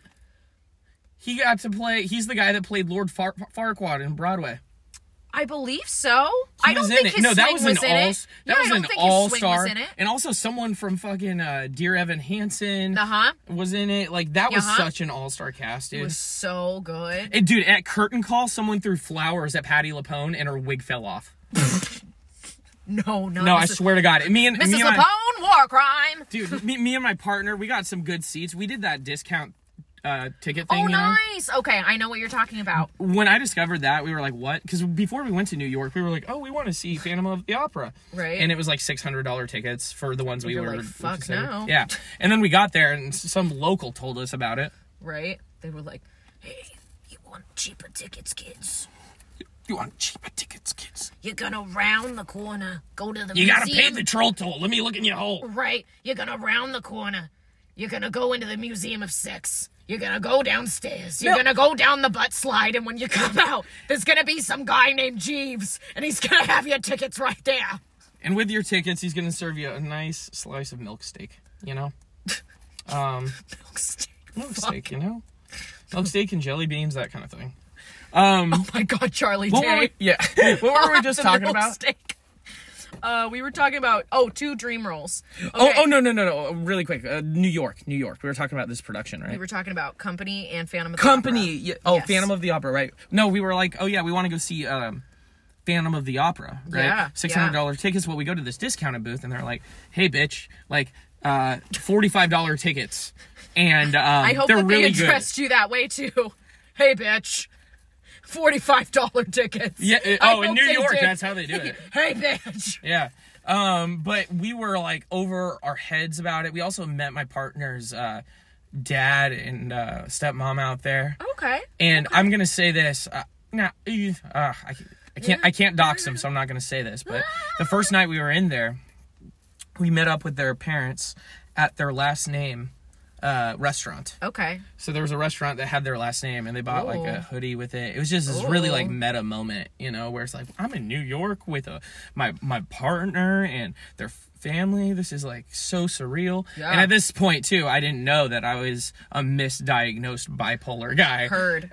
So I was experiencing extreme mania mixed with like extreme depressive cycles throughout that, which really sucks. Buddy. But dude, I've reflected on it. Anyways, we saw Phantom of the Opera, though, nice. And I was crying during the overture, you know? And I remember, well, actually, both of us, we were just bawling our eyes out. Right. And it's so intense, and the chandelier comes up, you know? And I remember just looking at her, and we were just squeezing each other's hands. Like, we both understood what this was. Because that was right before Phantom closed, dude. Yeah. It was awesome. Right before it closed. Yeah. Right before it closed. What are we doing on time? How late can you stay out? I can stay out at like another 15 minutes. 15 minutes? Yeah, good. Okay. 15 minutes. So let's close it up. It's the two favorite roles. Okay. I would say Bobby from Company. Mm-hmm. And I have already played this role once, but I swear to God, if somebody said you could make minimum wage playing this role for the rest of your life, I'd fucking do it. I would play Logan Schwartz and Gruben here from 25th Annual Putnam County Spelling Bee.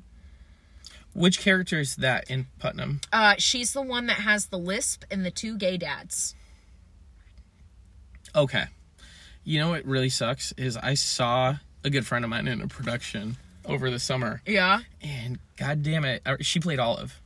Okay. And I remember her performance. I cried my fucking eyes out. Dude. Shout out Abby Price. Shout out Amanda Petrowski. Nice. Nice. I saw them in that, but I can't remember this character. Logan is... I would just like to thank my two fathers for all the support over the years. Thanks, Dad. And then she says... Is he the Boy Scout guy? No. Logan is the one who's like, I hope you can love me, America. I'm gunning for first prize. She's also the one that when she loses, she's like, you hate losers, so do I. Oh, that role. Okay, I got you. Yeah.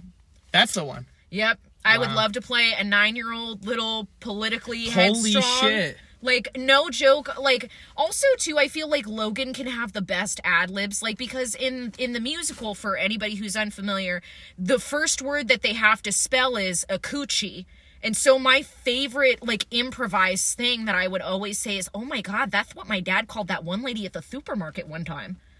And, like, I would just say, like, the wildest shit. You just have all these little echoes from, yeah, or I would just, like, have callbacks to, like, different Broadway shows. Like, they would, like, when Logan first gets introduced and stuff, they're like, you know, Logan is, like, you know, 9 years old and, like, political or whatever. I would always do, like, a gypsy, like, callback, and I'd be like, hi, my name's Logan, and my pronouns are she/hers. What's yours? And I was Jesus just, like... fucking Christ. And then, like, she goes, like, on a rant, too, about like stuff that's going on, and so like I would always take the time to like talk about like things that were going on in the world. And I remember one of my rants that I did was Flint, Michigan still doesn't have clean water.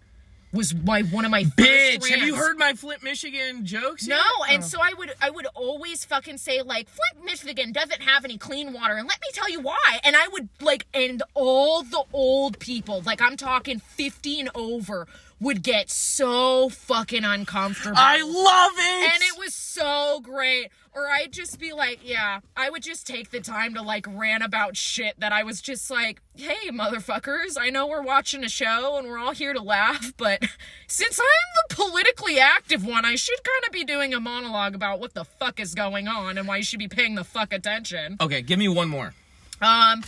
Another one that I tried to improvise was, how I wanted there to be gender-neutral restrooms and why it was important to have gender-neutral restrooms, and how like not only like it doesn't just apply to conservatives, but it also applies to like liberals and everybody who's against the idea of having gender-neutral restrooms. And then I would like end it with, I just don't know why genitalia is the like biggest reason why we're even talking about this. And I would just like literally just as a 9-year-old just to soften it. Yeah. And then like at the end, like I would always say something that was like very 9-year-old-y. So I was like, oh my God. I was like, I'm just gonna fucking be a 9-year-old. So then I would I would like literally be fiddling with something on stage, like one of my pins that was like a vote for Logan, and I'd be like, ow, I poked myself. Can somebody kiss my owie? And it would be like it would just be like so like, how the fuck did this little girl just rant about this fucking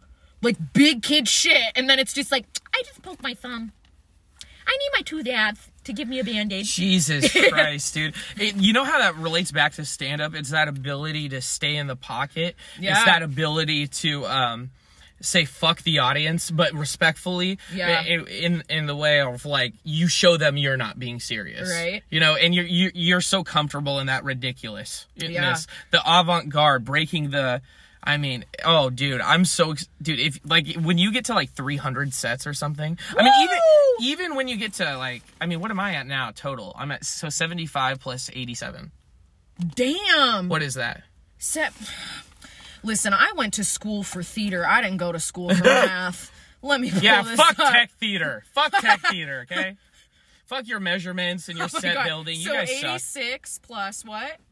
87. Oh, 87 plus 75. 75. Damn, you've done 162 sets. Let's go! Okay, and I'm going to do 300 before the end of the year, so 375 is my number. Ooh, Mr. 300. Yeah. So 300. It's just so exciting to think about that, though. Like, where am I going to be at 300? I know. Because the thing is this. Every set I have now, you saw the audience. They're like, you're my people. No, you had a good set tonight at Kitchen Sink, too. You had a good set at Kitchen Sink. I'm so excited to watch it, dude. You had a good set. I'm going to be up all night editing. I love that. All night. And then I'm going to sleep until noon. Oh, and I have an appointment with a psychiatrist at 2. Telehealth. Yeah. I'm pissed about it, but I'll do it. Telehealth, okay? And then I'm going to go to an AA meeting. Good for you. And then I'm going to do that in Belltown. And then I'm going to... I'm going to hustle to cheat day. Get there super early. Probably take the bullet if I can. Yeah. And then I'm going to go guest host at Bob's. Nice. Yeah. I love that. Well, I will see you at Bob's. I'm gonna try to get onto the list, but if anything, I will just enjoy. I'm guest hosting, so I'll fucking. Oh, you're so sweet. Yeah. If anything, though, like if the list is like full, I'm just happy to sit there. I'll put you at number 1 on the overflow. That's what I'll do. That's what I'll do. If they check me and they're like, "Say, shut up, bitch. We just barely gave you this guest spot or whatever," you know. I know that's not gonna happen, but okay. There's a couple more things. So let's see here. Okay, one more dream role. Oh, one more. I would love to play Cassius and Julius Caesar because I don't get to play the villain a lot. And the thing is like, because I feel like, I mean, if you look at the everything of me, I look like a Betty Crocker, like, cutout. But then I feel like I open my mouth and they're like, that dirty little whore. But, like, I love the villains in Shakespeare just because I feel like they are so fun to play. And I feel they're potent. I feel like it's a good challenge, too. I like being challenged a lot. And I think that's why I like comedy so much, is because I'm like, okay, there's a new audience every time. I'm never going to get the exact same audience. So what might hit here might not hit over here. And it's all about, like, you know, as we both know, crafting the set. And so I feel like in theater, the coolest challenge is like when you do a role either that you haven't done in a long time or that you've never done. And you're like, oh, fuck yeah, like this is the time I really get to get good at my craft because I'm uncomfortable and out of my element and I don't know what the fuck I'm doing. And I feel like that's when brilliance happens, kind of. Like, even in the world, like, when we don't know what the fuck we're doing, I feel like the universe goes, like drops a little feather. And it's like, what are you gonna do with this feather? Yeah. And you're like, the fuck? No, that's just the thing. Like, it will drop you breadcrumbs. Yeah. And when you become sober, those breadcrumbs, they start to glisten, bro. Right. You know what I'm saying? But even if you're high, you see the fucking breadcrumbs. Oh, yeah. You know what I'm saying? So, yeah, and you can choose to follow them, and all you can do is hope it leads you down a better path. Yeah. And it just so happens that I'm a brilliant motherfucker. It's my birthday. I'm 26, and it's my breadcrumbs are leading to eternal happiness, love, you know what I'm saying? Chicago. That. Hell yeah. Touring with Quinn Fitzgerald someday. Hell yeah. Sorry, Quinn. I hate to put you on the spot like that. I take it back. We'll blurp it. Blip. Touring with one of my favorite comedians someday. Hell yeah. Yeah. But that's what I'm after. You know, okay, so I asked you that question, and then can you read or dissect my thing for me? Yeah, for sure, C's. Okay. Let's do it. I'm happy to. Okay. Okay. So just tell me all about myself. Okay. And I put the accurate time and everything in there too. Okay. I looked at my birth certificate a couple months ago. 12:31 a.m. Okay. Oh, I was on the fucking money. Were you? You are an Aries Mars. I was like, I know that your Mars has to... I was like, it's either the Mars or it's... Okay, so your sun is in Pisces, your moon is in Cancer, your Mercury is in Pisces, your Venus is in Aquarius, and your Mars is in Aries. Well, what is the Aquarius one? Okay, so the Aquarius one is Venus. It deals with like love and money and how you go after both of those things. Dude, my ex that like the last person I was in love with was totally an Aquarius, I think. I love I know she was. That's funny. Okay, and your ascendant is in Scorpio. What does that mean? So I was going to say you're water. You're water all that. So you were right. You're not like a triple Pisces, but you are triple water. Okay, so Scorpio risings. Scorpio risings, usually when people first meet them, they think that they're either kind of mysterious or they are like, I can't suss you out right away, but I'm going to kind of like put you in my mouth, chew on it and see kind of like how it is. Scorpios also are the ruler of like death and rebirth. So it's also a thing too of like, Scorpios, when you see them one time, they might not look the same the next time that you see them. Like they're very like shapeshiftery and they're kind of like in the eye of the beholder kind of thing. Like people see you how they want to see you. And the rising basically also means like you also come across like you deal with otherworldly things because Scorpio rules the underworld. And Pisces rules the upper world. So also, too, when people meet you... Yeah. So you're telling me I'm like a duality motherfucker. Yeah. And so your Pisces sun, you know, like the two koi fish, like we said. And also, too, like Pisces are very in tune with their emotions. Like you never actually have to guess what a Pisces is feeling. Like we're earth signs, like a Capricorn, a Virgo... or like a Taurus will kind of hold their cards close to their chest. You could literally be like, what's wrong? And you'd be like, oh, bitch, do you have time? Do you have fucking time? Right? Do you have time, bitch? Why does nobody ask me that? And then Cancer moons, I love this because I know that you're close with your mom. Cancer moons are always closer with their mom. They're like very kind of in tune also with their mother's emotions because Cancer rules the moon. So that is in like a great placements of like when you have, so there are certain placements that are supposed to live in certain pockets. So when you have a Cancer moon, that means all of that is in a great place and it's being uplifted and it's in like a positive. So like Cancers also rule maternal figures. So like you are very in touch with your masculine and your feminine side. Like you are okay to move through the world being an emotional being. And it's not like negative when people think of, emotional. It's like, no, you just know what you feel and you know how to pinpoint it and then you know how to navigate it. Oh, yeah. Yeah. Oh, and so, sure. And Cancer moons, like my friend Cassie, like she's a Cancer moon. All of my actual really close friends are water moons too. So it's like one of those things where it's like you guys are just so in tune with your emotions. And it's like at the core, it's basically like you're rising kind of. So it's Scorpio, Pisces, Cancer. So Scorpio's like I'm kind of mysterious. You can kind of interpret me how you want, but don't fuck with me. It comes off of like a don't fuck with me. And then your Pisces sun is like, you know, to me, like to you, you're like, I'm playful, I'm fun, I'm imaginative, you know, all these things. But at your deepest core, like you're so soft and you're so tender for people. And sometimes you might put on a harder front, but it's because you maybe just want to protect yourself and your deepest emotions. And until you know that you can be safe with somebody emotionally, you're like, I'll be kind, I'll be considerate, but like, unless I fuck with you, you're not going to get everything. Because Pisces share, but Cancers are like, all share when I know I'm safe. Like when I feel like I'm literally in my mother's embrace and she's got me, kind of thing.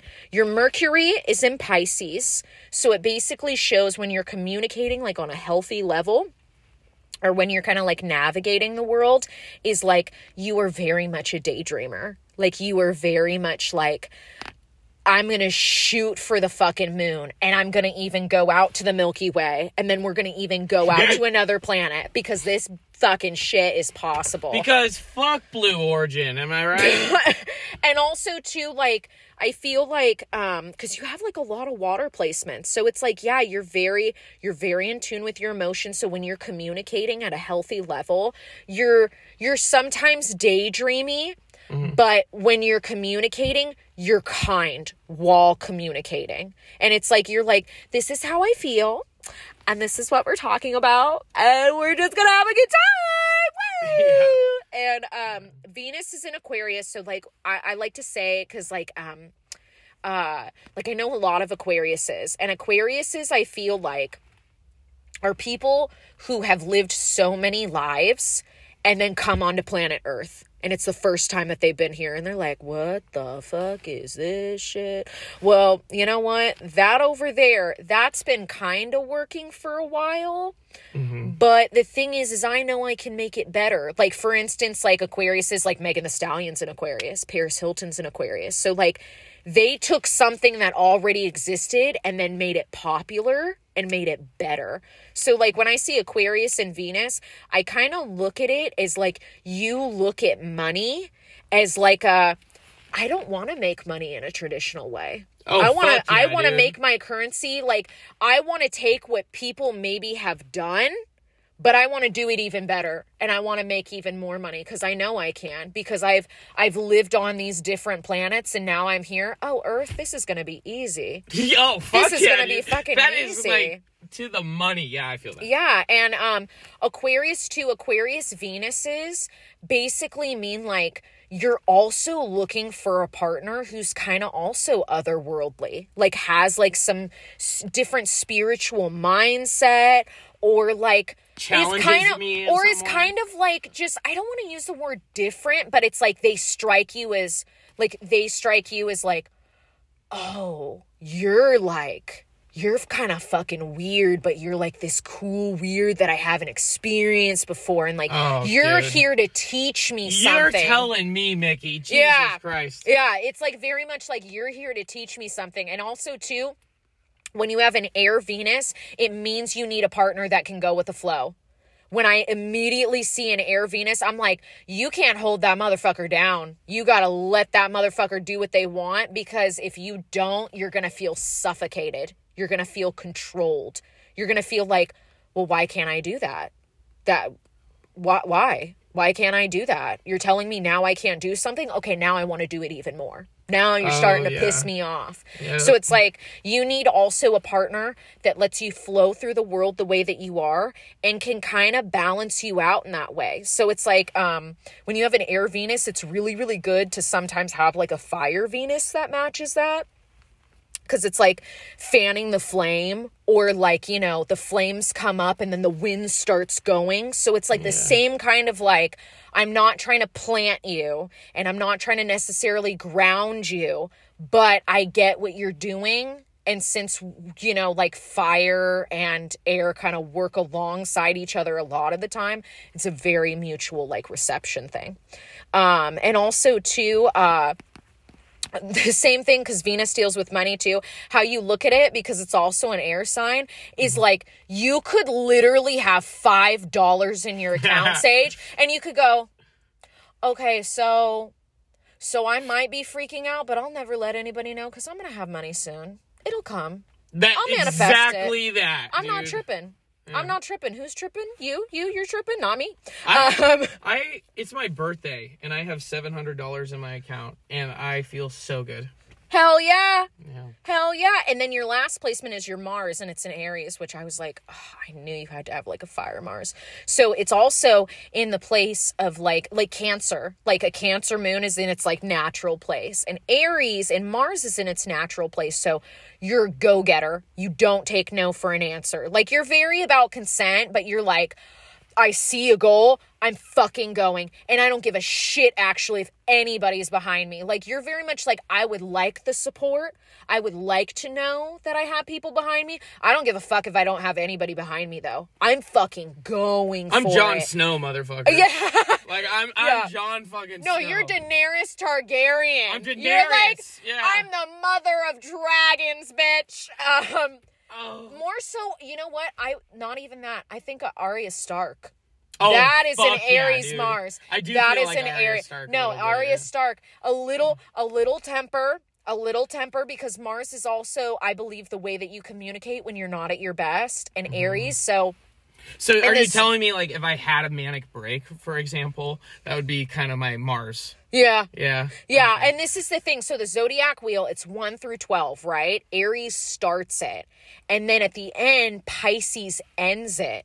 So, like, Aries, you have to think also of the chart, like, through life. So Pisces is like the Gandalf, like the wise sage who has lived all these lifetimes, that has this beautiful explorative knowledge to share, this wealth, has lived so many lives. And Aries, I'm an Aries. I have 4 Aries placements. So this is not shitting on Aries. We are babies because we're the number one. So we're being born into the world. So it's like when you're interacting with a baby, what do they want? They just want to be held. They want to be told, I love you. They want to know that they're safe, that they're warm, that they're protected. So it's like with your Mars being in Aries, like it's almost like I demand that you also respect me at face value. I don't give a fuck if you don't agree with everything I say, but you will respect me and you will respect how I move through the world. And if I get in your way, tell me, but also too, I'm going at my own speed. You either need to fucking catch up to me or you need to understand you're going to be behind the whole fucking time because I'm not going to fucking wait. Because also too, I noticed with a lot of Aries Mars, depending on what house it's in, but it's almost always like in like one of the first 7 houses. And whenever there's an Aries Mars in one of the first 7 houses, no matter what, it's usually as a child, you felt like you waited for everybody. Like it was like with vacations. Oh, I'm going to wait to go on this vacation because my friend said that they wanted to go with me, or I'm going to wait to do this one thing. Yep. And as you get older and you mature more into that sign, you're like, yeah, I booked a vacation to Mexico. Oh, fuck, well, why didn't you tell us? Well, you didn't act like you actually wanted to go to Mexico. So if you want to book your ticket and your flight and figure your shit out, you can. But I already booked my shit. I don't know what the fuck you guys are doing. That's you me now, yeah. Like, literally. And it sometimes, like, it comes off as, like, arrogance or, like, hard-headedness. But it's, like, a lot of people are very passive sometimes with the way that they move. I've been hardened by the world. Yeah. In a certain respect, where, like, I understand Yeah. that people have lives.